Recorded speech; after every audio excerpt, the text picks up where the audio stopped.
Hello and welcome to the Halloween special of the Gaily Digest. I am Nigel. And I am Joshua. Boo. That's all you're getting. That's all you. That's all you're getting out of me. That's brilliant. Oh, yeah, welcome to this week's Halloween edition of the Gaily Digest. We have a bit of a full show for you today. We are going to be continuing with Guess the Phobias. So this week we are on C and D. We're going to be sharing you our spooky stories that we have experienced. And I'm not talking about Joshua cleaning Ashley's pants. And we're going to be talking about horror movies. The looks I'm getting. Horror movies and LGBTQ plus representation in them. Josh is going to be his usual moany old bitch in Complaints Closet. And that is it. So, without further ado, let's crack on with the show. So last episode, we did a bit on phobias. And as it's Halloween, fear is of the essence. And so we're going to continue with phobias. And this week, we're going to be talking phobias that begin with C and phobias that begin with D. So Josh, what phobias do you have for me to guess? Well, I've got a fear of the C word. I wonder what that means. No, this one. All I'm going to say before I say it is, I think this is the worst phobia you can ever have. I cannot Yeah. imagine having this phobia. Go on then. Cynophobia. Is it a fear of breathing or something? No, worse than Fear of that. signs? Fear of signs? No, I've told you before. They don't make sense Worst fear ever. for Ooh, me. for you? Fear of willies? Go No, on, tell me. it's a fear of dogs. How can you have a fear of Exactly. dogs? Maybe No. if you've been attacked by one, probably, but I I can't suppose, yeah. I can't imagine being scared of little fleefy dogs. No, no. Well, I suppose people could have a fear of Molly. Yeah, the little demon princess. Right. So, okay. Shall I go? Shall I go with one beginning with D? Well, yes, that's the point of this, Nigel. Okay. Well, you're trying to Well, I stall. didn't.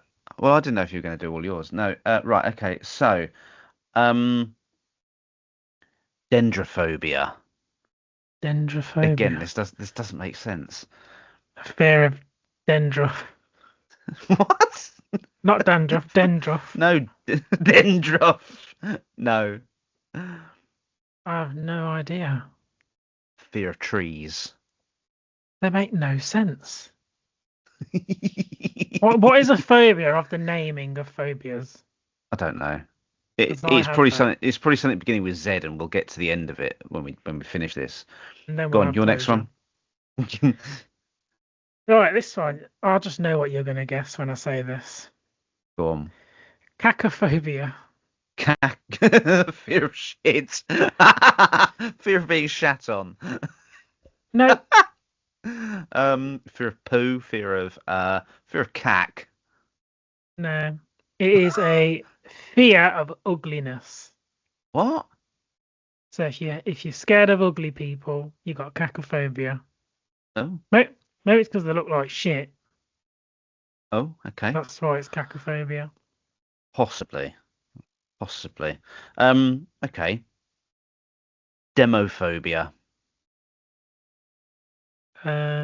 Oh, is that when you play a demo of a game, but it only gives you an hour and then it runs out? No. Uh, And it does kind of make sense when you think about it, when you know what it is. It does kind of oh, make a sense. fear of demons. No. Oh, I don't know then. I'm out of guesses. Fear of crowds. Oh, like a demo. Yeah. See, It does kind of make when straight you away think I'm about thinking it, of games. it does make sense. It Next does. one. Oh God. Cyberphobia. Fear of Cybermen. Fear of computers. A lot of old people have them, yeah. Fear of computers. Ah. It's all them Hmm. people. Cash is king. I won't use self-service. Ash is king. They've got cyberphobia whilst they're Won't on use Facebook, won't use self-service. Okay. You may or may not get this one. like all the others. Dinophobia. Dino, Uh, Dinophobia. a fear of vaginas. No. Dinopho Oh, Dinopho dino. It's D, you muppet. Oh yeah, why did I No. think it was gynophobia? Didn't click, but it was on D still. Dinophobia, is that Yeah. a fear of eating in public places like a diner? No. A fear of dinosaurs? No. I don't know then. This does not make sense.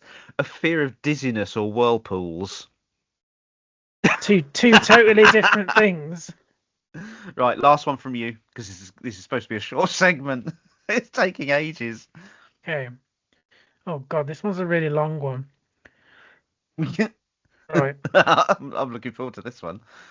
Chronomentrophobia. Chronometra is it something to do with time? Fear of passing time, or It's a fear of clocks, and that is clocks with a CL. As I know how I else? mutter. How, Yeah, how else are you going to speak? yeah, but I mutter, so people might think I'm saying a fear of cocks. See, time, chrono, because chrono isn't chrono like the Latin for time or something. No, Well, that's tempus. Tempus. chronophobia is a fear of time, so similar. But imagine, like, what time is it? Okay, so my last one is. Oh, I'm not going to do that one. I can't pronounce the bloody thing. No, go on, you got to do it now, because I just did it. This chief phobia. Beg your pardon.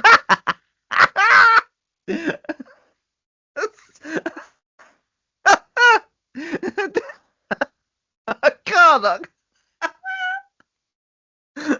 Dis dis Dystichophobia. I think Dystichophobia. dystichophobia. It sounds like a Boris Johnson trying to say Well, ChatGPT. ChatGPT. we know where your mother. We know where your mother gets it from. Well, where you get it from now, from your mother. Dystichophobia. Yes. A fear of long distances. I don't know. No. It's Dystychi phobia. Dystichophobia. Yeah. Sorry, I can't say that without laughing. Well, at least tell me what the bloody thing is. We've been waiting. It's a fear of accidents. I feel like I've just had one. You best not have. You're on my bed.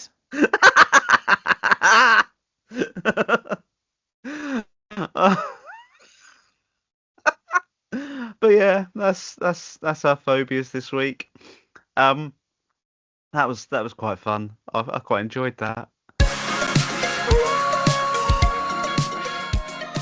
It's Halloween season, and it wouldn't be Halloween season without talking about horror movies.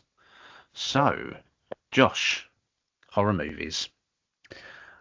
What do you think about horror movies? What do you like about them? I do enjoy a horror movie. It is the only movie style that Ash will actually join us and watch. True, very true. I mean, I do love a good horror movie. I love a good scare. And although I think I've become a bit tame to them because there's a lot of movies that have jump scares in them, and that's the basis upon what a lot of horror movies I think base themselves upon anyway, the jump scares. And I think I've become a bit immune to jump scares, which is more than can be said for you and Ash, because the amount of times we've seen a horror movie in the cinema or we've seen a horror movie at home. And there's a moment I'm thinking there's gonna be a jump scare here in a minute. Even Ash says there's gonna be a jump scare here in a minute, and then there is, and he still jumps out of his skin, and you still jump out your skin. And I'm just sat there going, "What? Really?" Yes, but I have an anxiety disorder. Everything makes me jump. I, But I think the best horror movies are zombies, though. I do love a zombie really, film. Yeah, zombie films. Although I do love the Conjuring series, so spooky, like paranormally ones. hmm, I Ironic because I don't believe in it, but I like paranormal ones and zombies. That's my favorite. what do you think makes a good horror? Because I've got my own views on this. Uh, it needs to have a decent storyline. Mhm. Although I'm not opposed to a cheesy horror film that doesn't really make any sense if it's a bit funny. Yeah. Like what's that one we watched the other day? The Dead Don't Die Tonight. That's a very Yes. strange story that doesn't really make any sense, but it's funny. Mm. So I Yeah. like that. But I think I don't mind a bit of gore, but I don't think I enjoy horror films that are just purely based on gore and that's it. Yeah. It's just I, all I, down to it's all down to how much they can make you feel sick. I yeah. don't I think I'm the same with that. I'm not a fan of over the top gore. I mean, yeah, if you're gonna have a horror movie where people are being murdered and dying and stuff like that, yeah, there's got to be an essence of graphicness about it. But I think sometimes perhaps they go OTT with the gore. yeah, it's kind of like the Terrifier series. I've not seen the latest one because I've seen clips of it and it's just shockingly, revoltingly gory just for the sake of Mm. it. It's not really a very like strong storyline. It's just more about how much it can make you feel unwell. Yeah. Um, and I don't really enjoy those. But that's just personal preference. But I like a strongish story. Um, and I like when it's got a bit of emotion into it, kind of like the Conjuring series. They have Yeah. a lot of emotion and ties, and I like how they when it's a series, it links together, and Yeah. you have little flashbacks, or you notice things in a sequel that was shown in the previous ones, and Well, then it makes sense, kind of thing. it's like when we were recently rewatching some of the Conjuring movies and some of the movies associated with the Conjuring that were in the Conjuring universe, and there were little things that uh, we hadn't spotted before, and I think it's things that I pointed out to you, and I said, "Look at that," and it was in was it the first or second Conjuring? I think it was the second Conjuring where the name Valak is dotted around in little bits around the house very subtly, but then when you start to see them, you think actually the signs are all there. It's like Valak is calling out to them, talking to them, and putting themselves there.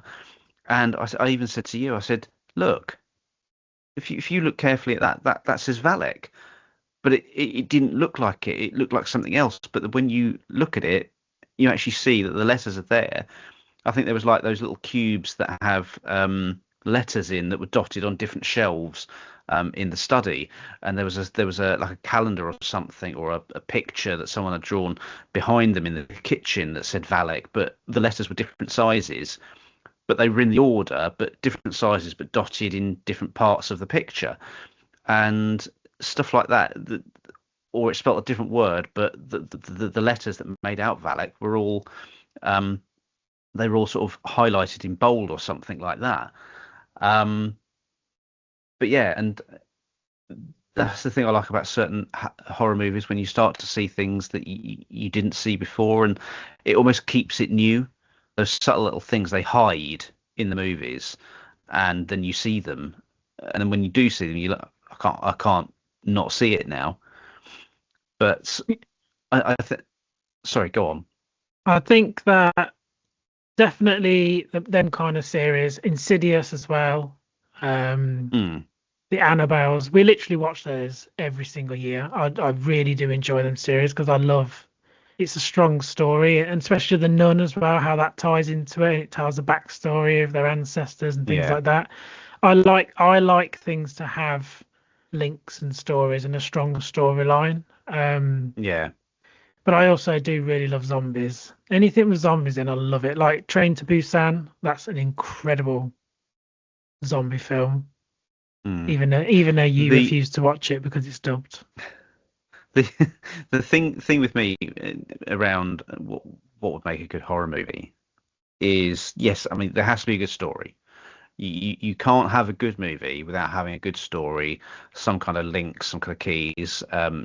Things that you could have a movie that you're watching. It might not make sense as you're going along, but then there's something at the end, like a twist at the end, that makes everything fit into place.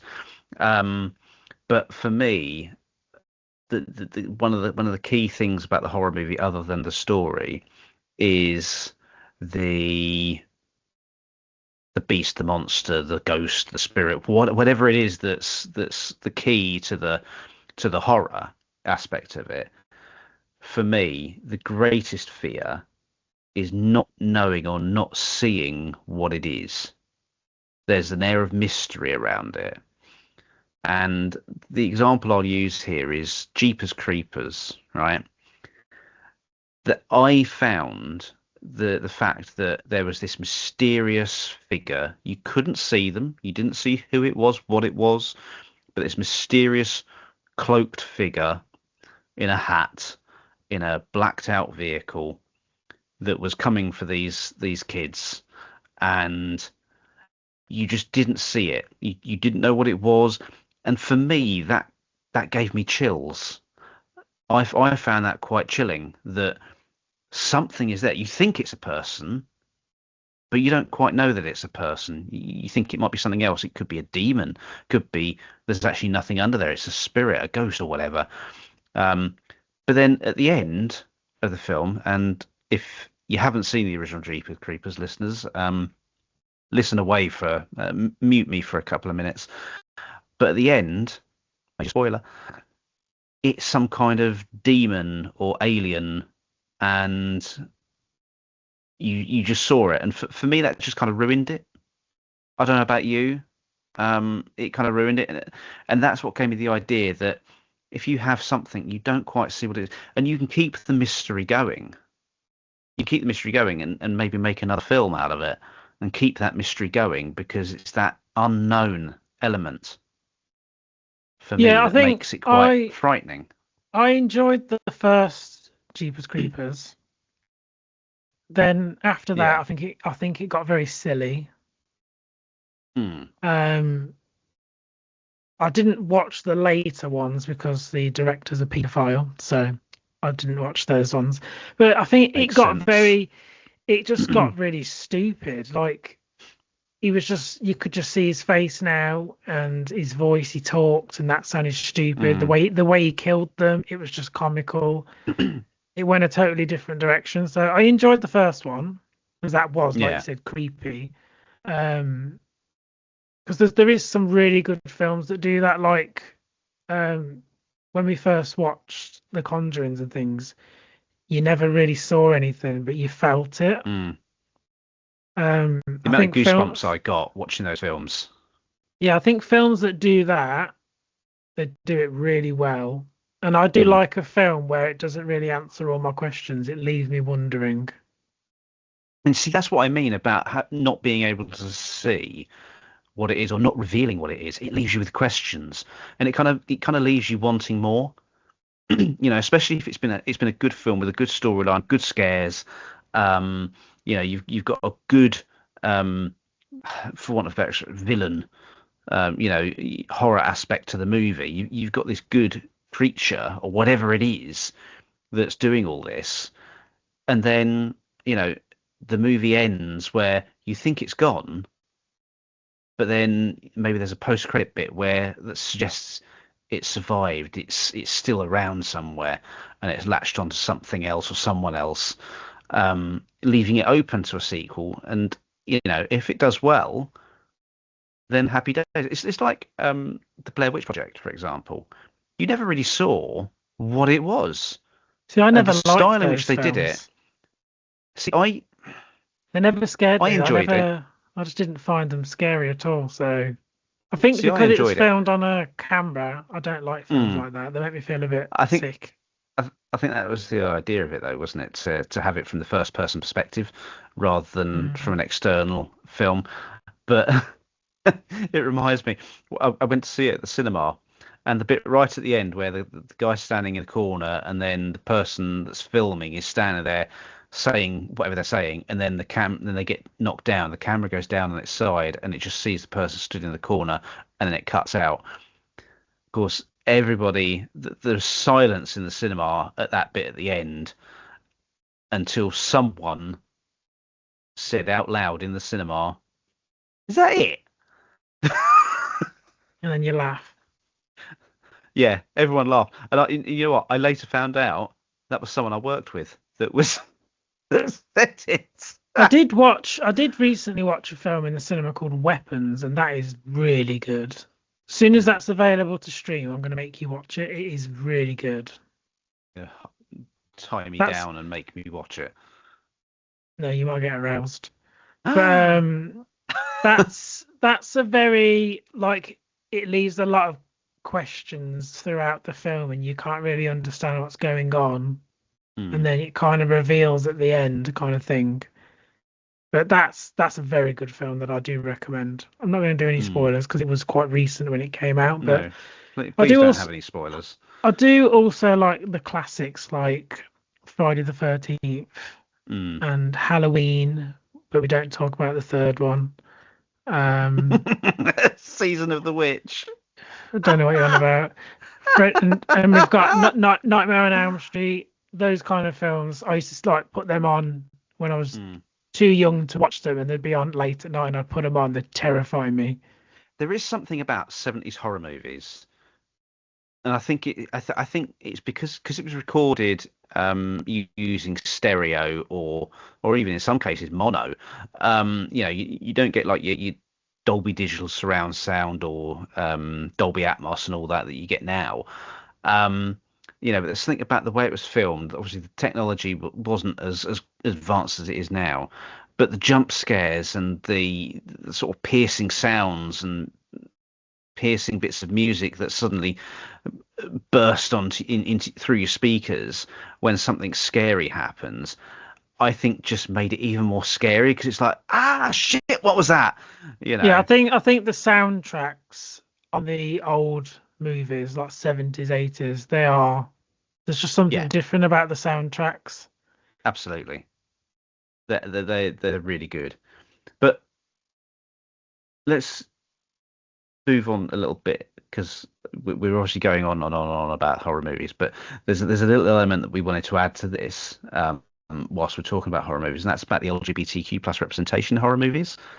Um, Now, there's been a few movies where there's been put my teeth back in, LGBTQ plus representation in Cancelled. horror Said it movies. wrong.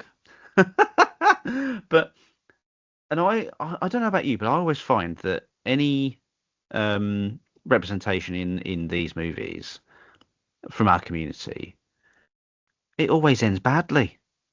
It's almost like we're a punch bag in these movies, or we're just like the canaries down the mine. Do you know what I mean? I mean, Yeah, well, whenever we see a gay person in the film, we both look at each other and go, "He'll be dead in a minute." and it's true. It's horrible to say that, but it's true. I mean, you look at films like It Chapter Two. Okay, the remake of It, the modern day It Chapter Two, opened with a completely new sequence that wasn't in the original. I don't know if it's in the book because I'll be honest, I haven't read the book, but it's I think of it is in the book.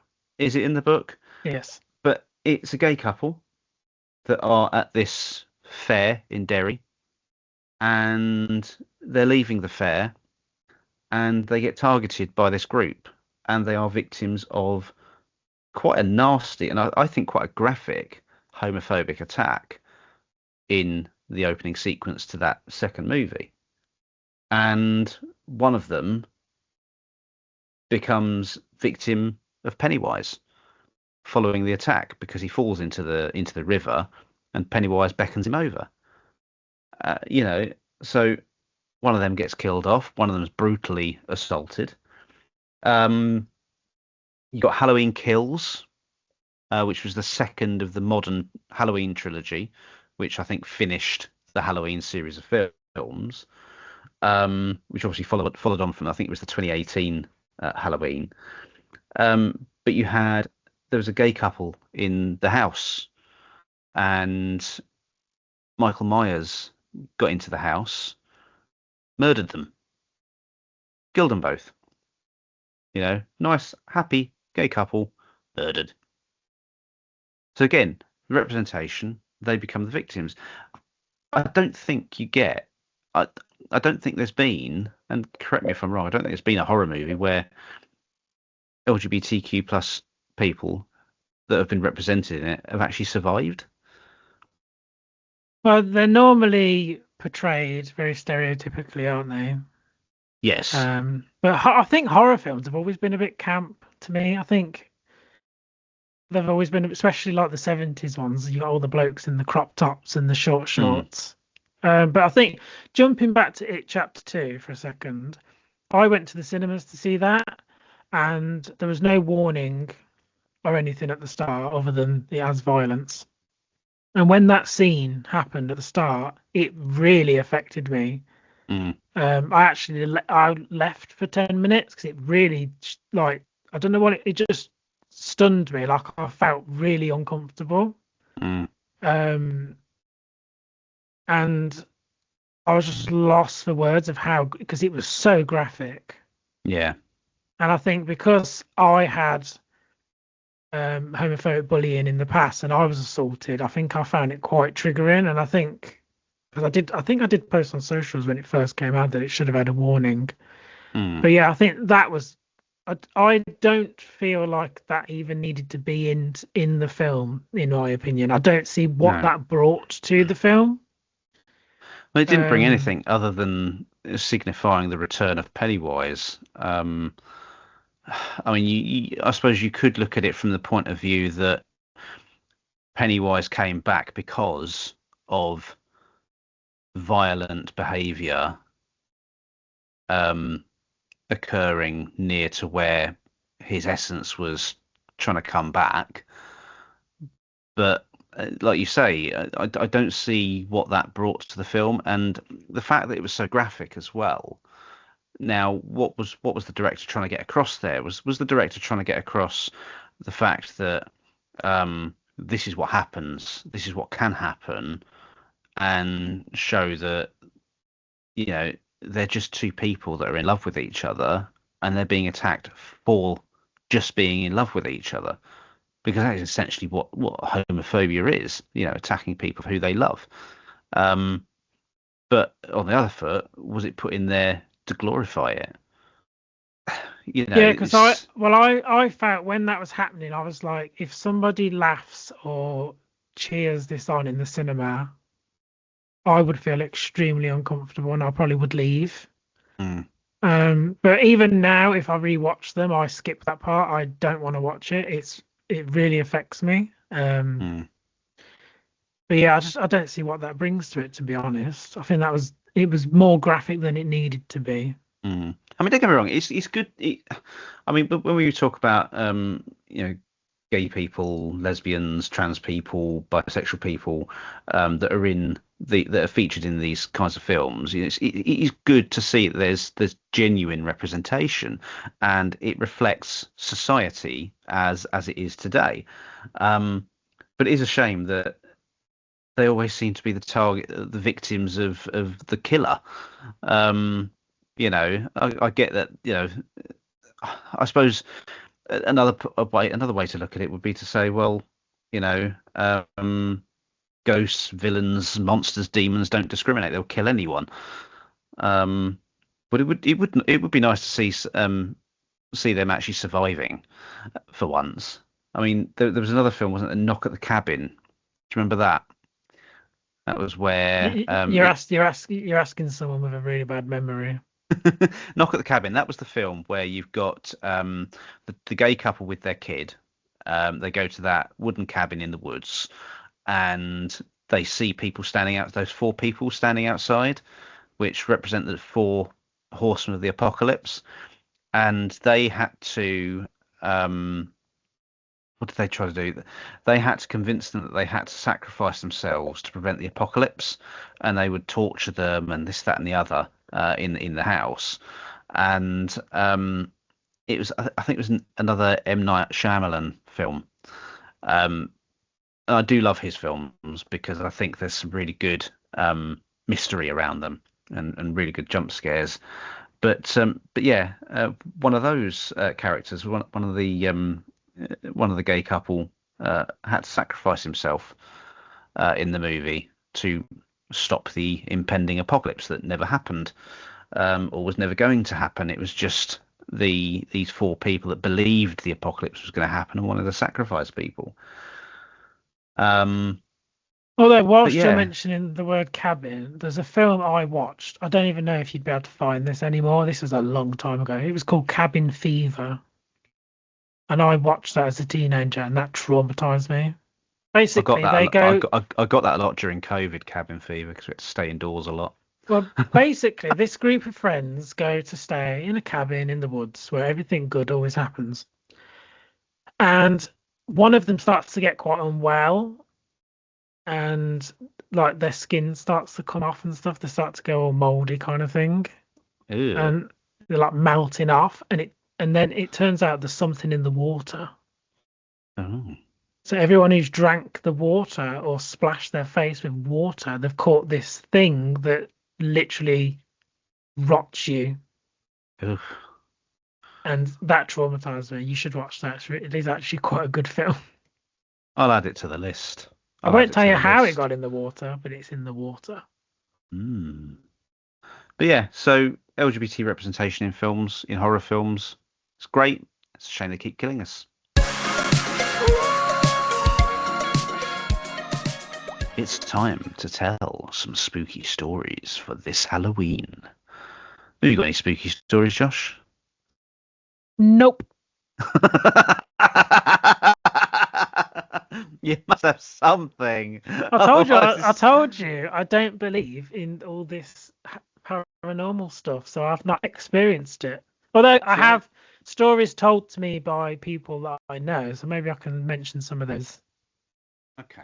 Well, I've got a couple of spooky stories that I want to talk about. And these are genuine experiences that I've had. Now, you can choose whether you want to believe me or be skeptical or whatever, but these are genuine experiences that I've had. Oh, All I'll be right. skeptical. Oh, I'm sure you will be. I'm sure you will be. So, um, first one I'm going to mention is it's a really odd experience that I had. And now I know how you're going to perceive this when I start this, but I'd been out for a He night was in a out. dark alleyway. No, no, no, no, no. I'd been out for a night out. I hadn't been drinking. 100% hadn't been drinking because I had to Sure. drive. No, I had to drive, so I hadn't been drinking. And I came home, and it was a bit of a it'd been about a half hour drive. Because I'd been out to a town about half hour away. Which was a half hour drive. But I got home. I needed the toilet, right? So I go into the toilet. I'm standing up. I start going. Now I'm stood there. I'm still wearing what I've been wearing out. I was wearing a jacket that had two interior pockets, and in one of the interior pockets was my phone. It was an old flip phone that was probably about what, when folded, about 3 inches, 3 inches long, I think. I wouldn't Obviously know. fully extended. Anyway, so it was in my pocket, and it was on its side in the pocket at the bottom. Now it's quite a deep pocket. It was probably about 6 inches Is this part of the deep. story? The It is phone. part of the story. It is part of the story. It is part of the story. Yeah. It's All right. relevant, and Okay. the measurements I'm giving are relevant. Okay, so Okay. imagine my phone is on the side at the bottom of the pocket. I'm stood there going for a wee, and all of a sudden I feel this what I can only describe as a whoosh sensation. That's not me going for a wee. It was a whoosh sensation by my left arm, or underneath my left arm, and against the side of my torso. And it was a proper whoosh sensation. Now, bear in mind, I'm stood there holding my bits whilst I'm going for a wee. So my arms are literally next to my torso. No part of me is moving. I'm stood still, and I feel this whoosh sensation, and I see something fly at speed into the toilet. Was it the Literally, no Wii? word. literally no word of a lie. No, it wasn't. That was already going in there into the toilet basin, right?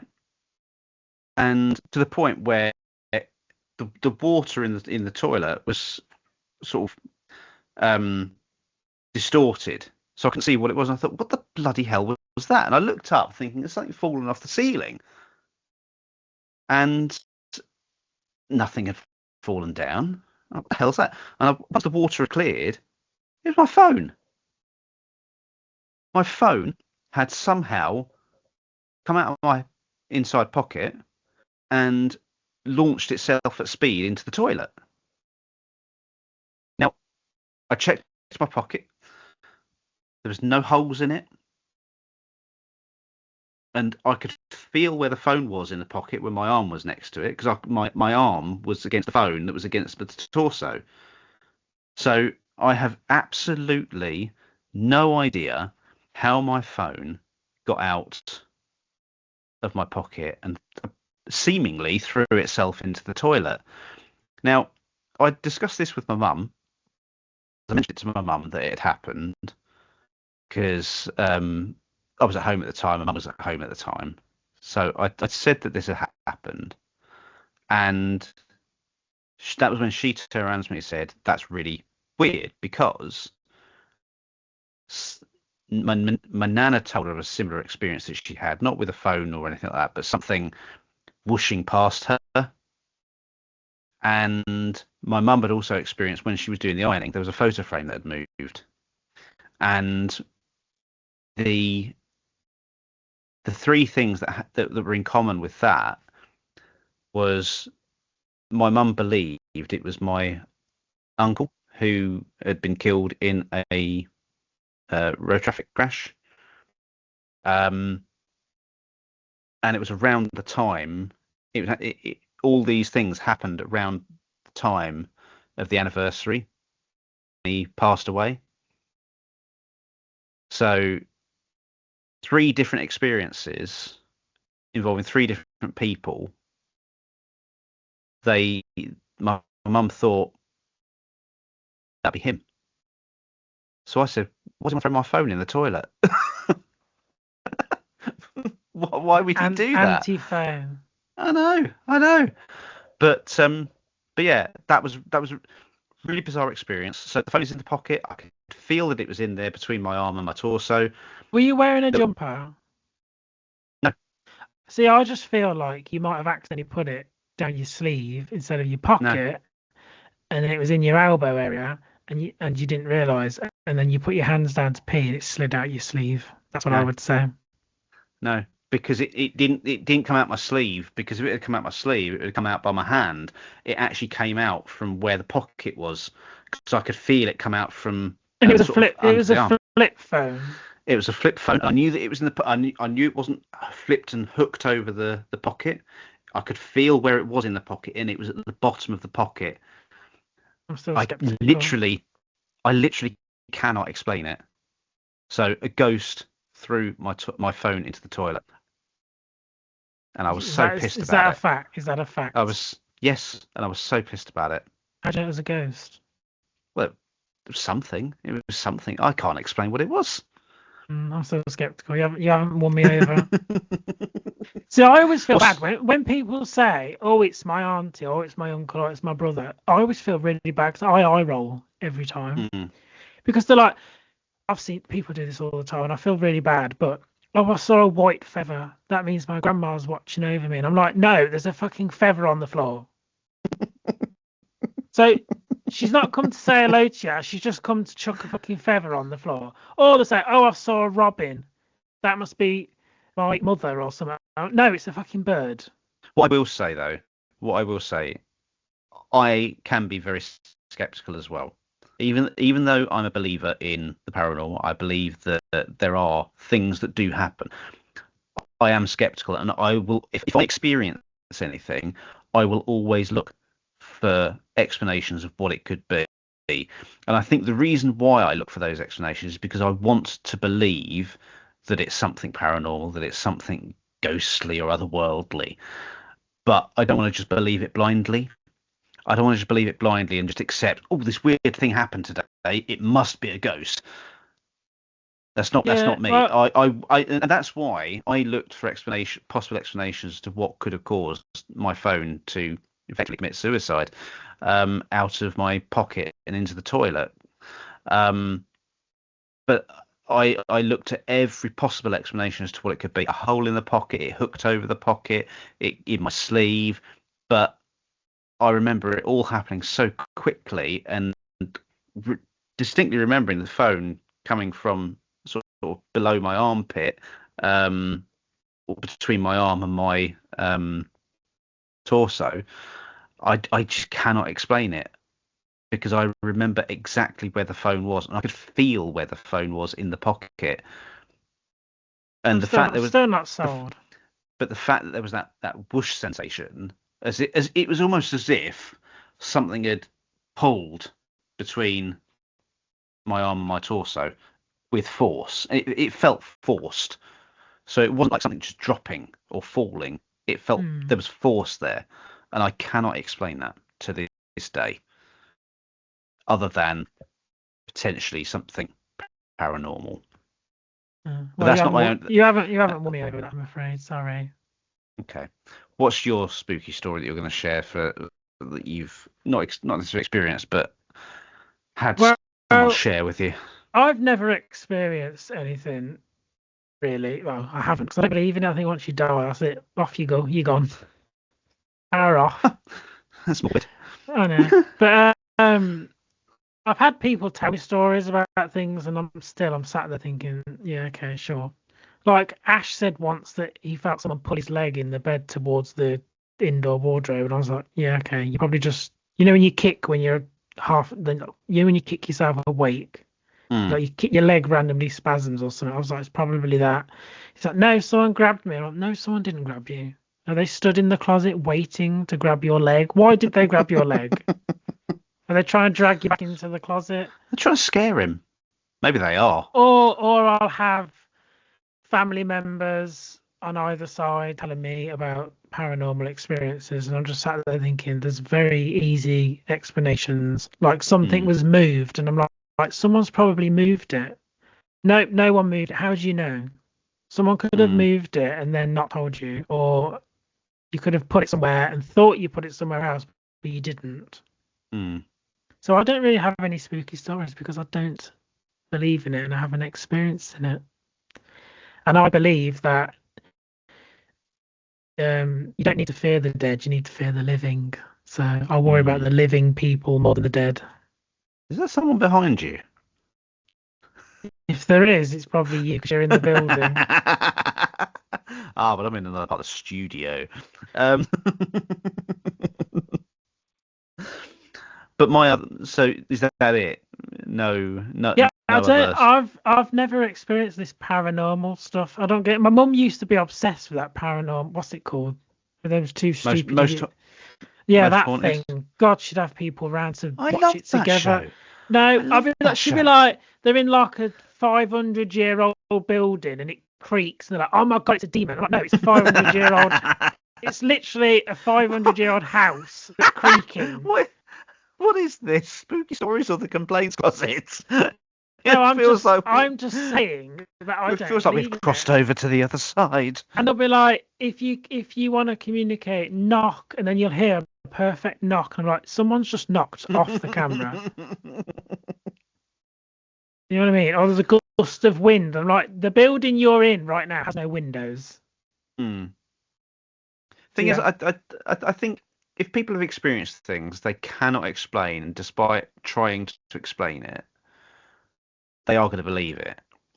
And if you haven't experienced anything and you are skeptical of hearing other people's stories because you haven't experienced it yourself, yes, you're probably not going to be that quick to believe them, and you're going to judge them, and you're not going to.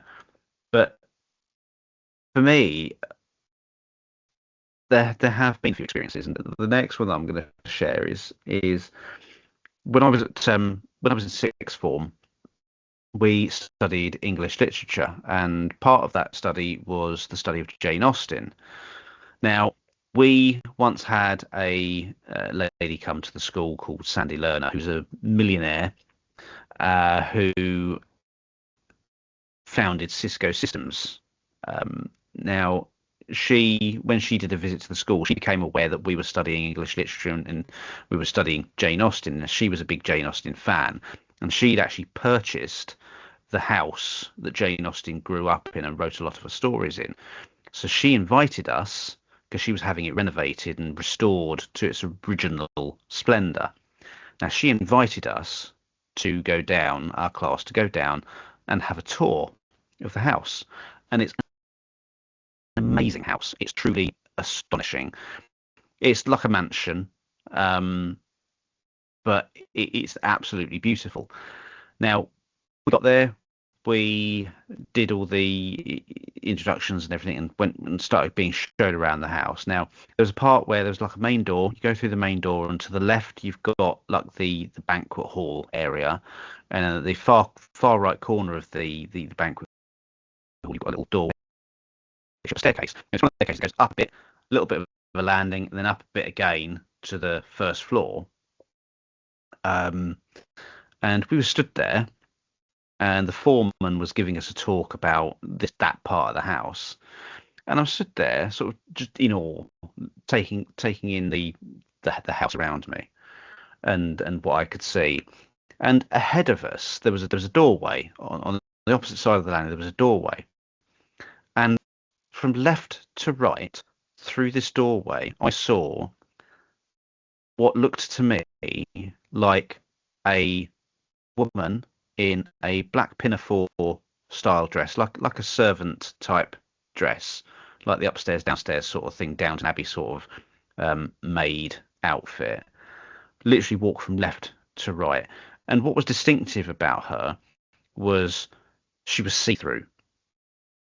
So it wasn't a person. It wasn't just someone dressed up walking from left to right. It wasn't as vivid and clear as that. It was clear enough to see that it was a figure moving from left to right and the type of dress, but it was also someone who was so faint or that was see-through that you knew it wasn't a person or it wasn't a living person, should I say? And I looked and I wanted to say something, but I was mindful that we were still at school. Yes, we were in a sixth form, was young adults. I didn't want people to take the piss out of me. I didn't want people to be skeptical and judgy and stuff like that. So I didn't say anything. And shortly after, he took us into that room, and it did feel a bit weird in that room. I think probably because of what I'd seen, I felt a bit uneasy, a bit uncomfortable. But the foreman then started saying, "Now this room is of particular interest in this house. Can anyone tell me why that might be?" And I thought, go on, Nigel, now's your chance to say. But I didn't. And someone else said, "Is it haunted?" I mean, yeah. He said, "This is the most haunted room in the house." And with that, I thought, well, now I can't say anything because now it's going to look like I'm just saying it because they've told me that. So I was in that catch-22 situation where I've seen something that I can't fully explain. I can kind of give my view on what I think it is. I genuinely felt I saw a ghost, like a full torso apparition, walk from left to right through the doorway. And at this point, I couldn't say anything. I couldn't say that I'd seen it because then I would have been accused of, you're just making it up. So explain that. What could that have been? And don't say dust. Bit of dust. I would say I don't believe that. It's true.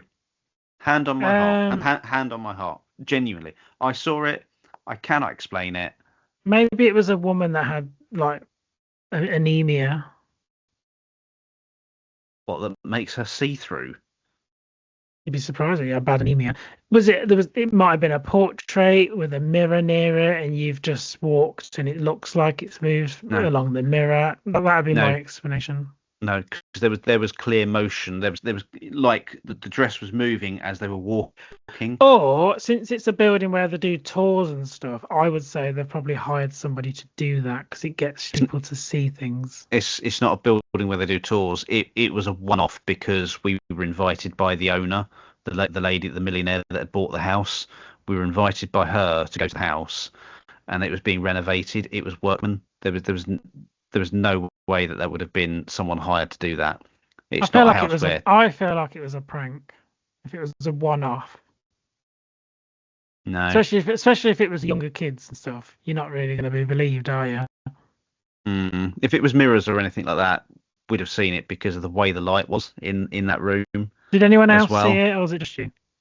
It was just me that I know of. I don't know if anyone else saw it and didn't say anything, Hmm. but genuinely, that's a true experience that I've had, and I can't explain it. Much like the other one that I can't explain. Well, if you're Really, very really bizarre experiences. if you're on edge in a new place, your mind can play tricks on you. You can see things that aren't there. Mm. But it's more the fact that it drew my attention. If it's a fleeting So image, that makes me wasn't feel like it wasn't fleeting. It was literally a few seconds, which to me isn't fleeting. Fleeting is like a split second.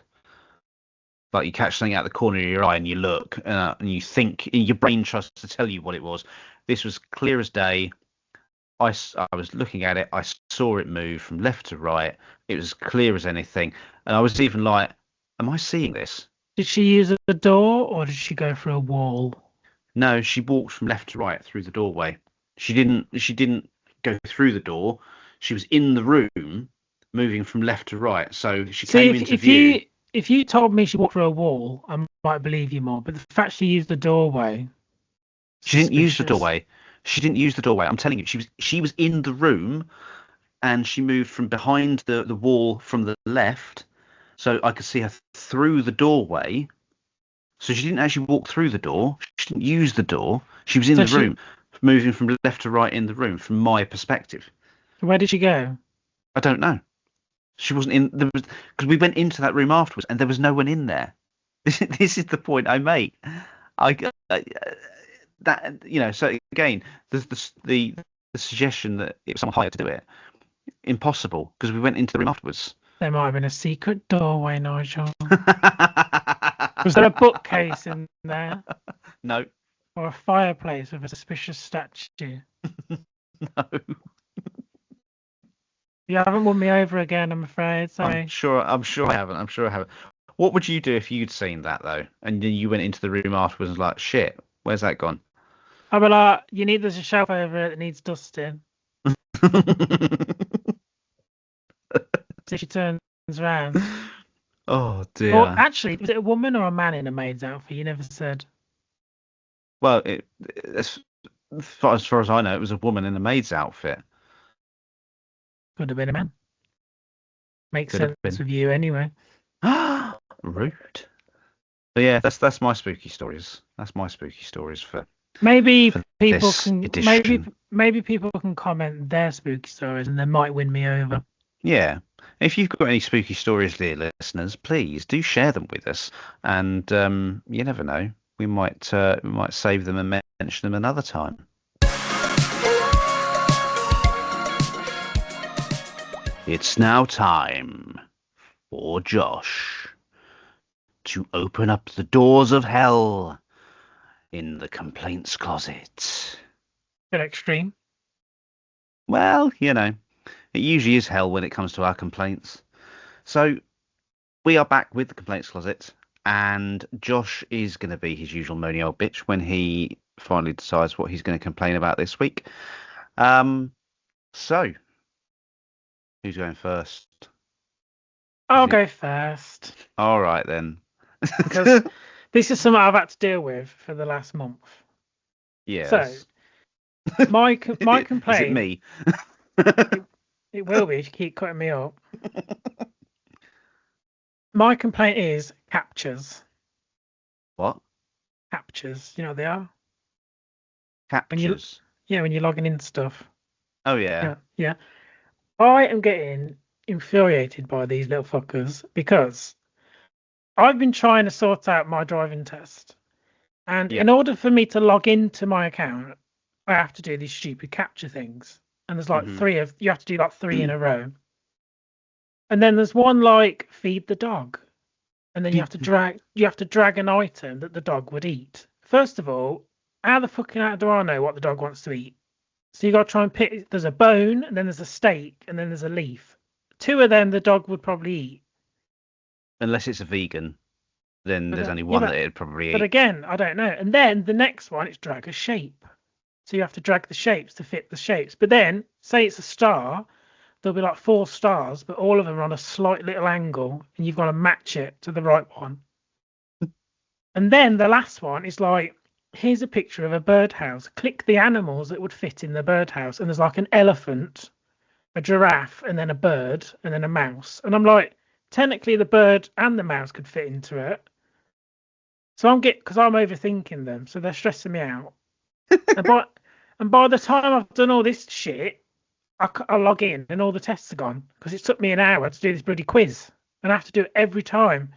And it's like everything nowadays, and I don't understand why they're so difficult and why they take so long. And it's the worst ones are those ones like pick the motorbike, click all the boxes of the motorbike, and then there's like a tiny bit of the handle in another box, and I have to click that because technically it's in the box, and apparently that's wrong. Or there'll Mm. be a traffic light, and I have to click even the pole of the traffic light. Do I have to click that because that is technically the traffic light? But no, that's wrong as well. So I keep failing them because I'm being too literal. Thinks you're a bot. That's what it is. The other day it did say I went too fast and it thinks I'm a bot and it kicked me out. So because you were too fast and Yeah, you managed to yeah, that boom, I'm in. Because you're yeah. trying to get in quick, aren't you? Because you want to Because get I've to the because next bit. I've done it about 60,000 times in the last 6 weeks. And then by the time I've done it, I'm like number 50,000 in the queue. So I've had enough of them. I'm sick of them. Why? I've logged in with my password. I've logged in with my email. Surely that is enough. Why do I have to do a quiz every single time I want to log into anything? And I'm overthinking them, and then it's telling me I'm wrong when I'm not wrong. I'm just being very literal, and I'm done with them. They're just, ugh, You I'm don't have sick of much them. luck. You don't have much luck with them, do you? No, because it keeps failing me because it says I'm wrong and I'm not wrong. Because the mouse and the bird could both fit in the bird box, so I am being correct. Yeah, but would the mouse start nibbling away at the bird? So you wouldn't want to put the mouse in there because then the bird Yeah, wouldn't have but a home. it said what would fit in this bird box. It didn't say what would live in it. The mouse might live in it. It's not just for True. birds. Could you put both Discrimination. of them in? Could you put both of them in, or did it only allow one? Well, Because you then I just would logically I'd go for the bird first, and if it does it, yes, well, it boom. said no. It said click the boxes of what would fit in it. Hmm. So I was right.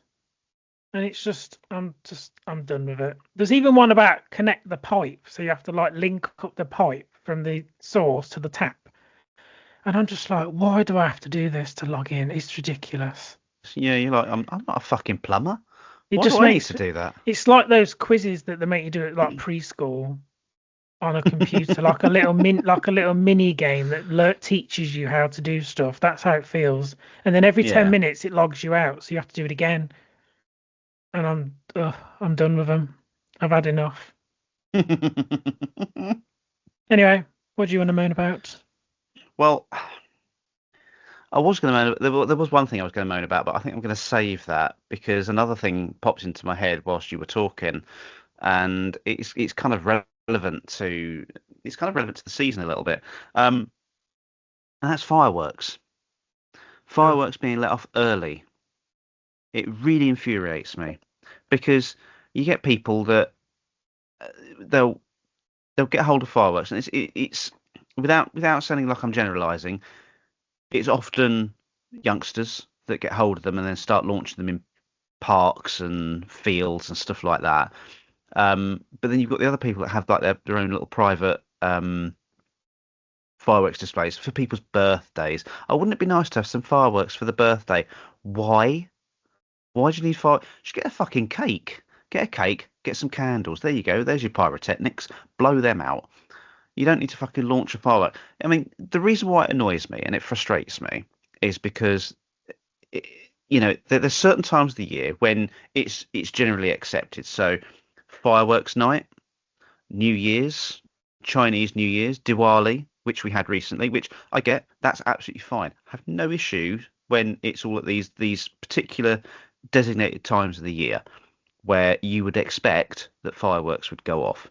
But it's when you get people that will launch them and fire them in residential areas where you might be going to bed, you might be going to sleep, you might have to be up early in the morning or something for work or whatever, and they just keep launching them and launching them and launching them. I mean, the other night I was going to bed. I needed an early night because I was up very early in the morning, and right out the back of my house there was fireworks going off. Someone started launching them at about 10 o'clock at night.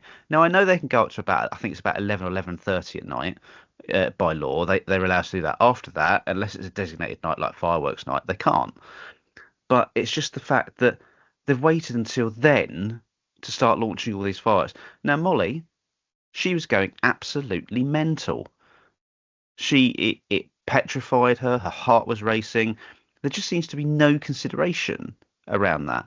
Now, I think, and it's a bit of a controversial view, but controversial view for some maybe. I think personally, given that fireworks are by definition explosives, they should be licensed. You should have a license to purchase and own them and to have a display, whether it be a private display or a public display. Much in the same way that we license people to have shotguns. Is that entirely unreasonable? No, although I'm kind of a bit more extreme than you, I think that I personally think they should only be like a private companies, like they have like fire display Mm, events. I think they should only be at those places, and they should be at set times of year mm, between set hours. But if obviously that's unreasonable, that's not going to happen. But I think if they yeah. sell it to the public, I think you should have to pay for a license. Mm, And when you pay for that license, you should tell them the day that you're going to do it, mm, the top between the hours of when you're going to do it, and your address. mm, Because luckily I live quite in the middle of nowhere, so it's not too bad. But in the cities, it must be horrific. And for the mm, animals, mm. when I do get them here, I do worry a lot about the wildlife. Because we have a lot of deers and hares and rabbits and things here, and they must be absolutely petrified. I've seen birds flee the nests in the Mm. trees near mine, and the eggs have fallen out and stuff. And Yeah. I found dead baby birds the next day because the mums just panic and fly off and knock them out. Mm, My dogs, they're not too bad if I have the telly up loudish, but my mm. cat she's terrified of them. She will hide under the bed and she will not come out. Yeah. There's other dogs that are petrified. Dogs run off and get out because they're Yeah. so scared. And Yeah. a lot of I mean, people I've go, just turn the telly up or get some drugs from the vet and stuff. But that's not the point. It's no. You see, terrifying them. And you can get I've silent. You can get the silent fireworks now that don't yeah. really have a bang. I mean, I've tried various different things for Molly to help keep her calm. Whether it be things that are designed to keep her calm, like aroma stuff that's meant to keep them calm, medication that's supposed to help keep them calm, and like the thunder jackets. I think they do. Things that are meant to sort of simulate them being hugged or cuddled. I've tried cuddling her. Nothing, literally nothing seems to work. She reacts, she panics, she gets distressed, and it's horrible to see. It's really horrible to see. And I don't make this complaint this week to try and sound like a killjoy because I don't want to sort of take away the fun from people, because fireworks nights can be fun, they can be entertaining. But at least if you know when they're going to be, you can prepare for it. You can prepare your animals for it. And at least if they're designated ones, they're in areas where it's consideration is given. Is it going to have an impact on wildlife or anything like that? And usually it's minimal. Um, But I think, like you say, I mean, I've given this a lot of thought over the past couple of years and how it could probably better be done. You could have a license that people have to apply for. They are subject to stringent checks, like criminal records checks, to make sure that they're not purchasing things that they perhaps shouldn't have access to. Um, and that license comes with a little card that has like a QR code, so that when you purchase fireworks from like a wholesaler or a general retailer, your card has to be scanned so that it is known who is purchasing explosives, essentially. Because let's be honest, I know what they're saying about digital IDs, and that's a whole other conversation about people taking your data and your personal information and all that. That's a whole other conversation. And I know that people might listen to this and think, well, hang on a minute, how's that different?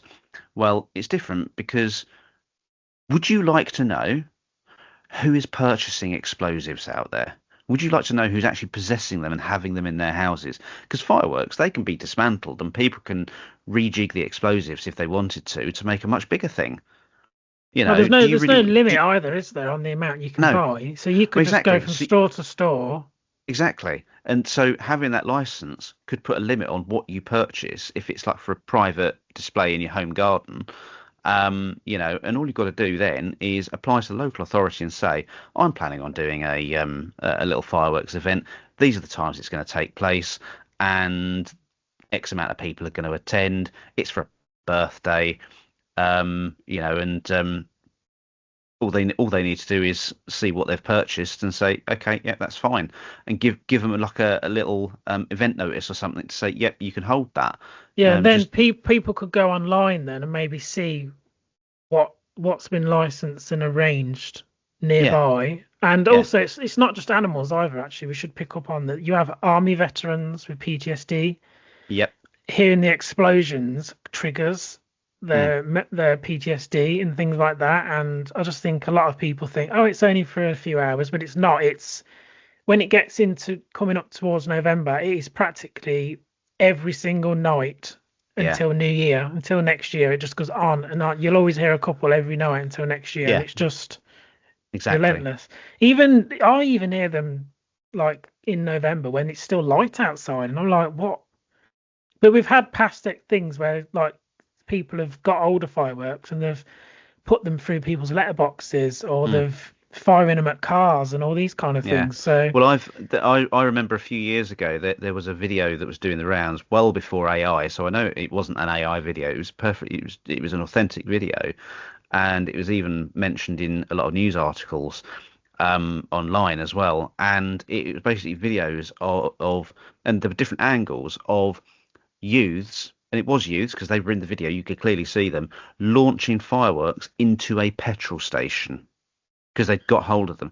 And this is the problem. This is why I think there needs to be better licensing, because then people will they'll be sold to people. They know who they're sold to, and if those fireworks get misused and it's found out, then that person gets prosecuted because they've not properly stored them and ensured that they are, and that can stop people who've got friends that are 18 or over from purchasing fireworks for their young mates that can't get them, so they can go off and bugger off to a field somewhere. Or, I mean, I've seen occasions where they've been fired at houses, and part of the license application process can be to attend a course on safe firework safety, so they know how to properly launch them and fire them and stuff like that. I personally don't think it's an unreasonable thing. Yeah, there's a bit of work to do around it, but I think that's certainly a thing that could be done going forward. And that is all we've got time for this week. We hope that you've enjoyed our little Halloween special and all the spookiness that's come with it, and Josh's little boo at the beginning. Um, hope I didn't scare you. although I think he wants a boo now. Um, have you had a good time, Josh? I've had a lovely time, but now I'm going to go and play Pokemon again. Ah, good. Well, you enjoy that, won't you? Oh well, Thanks for joining goodbye. us. Thanks for joining us this week. Um, we'll be back in a couple of weeks' time with our next episode, which will be an anniversary episode because it's the first anniversary of the podcast. So until then, stay safe, and be happy.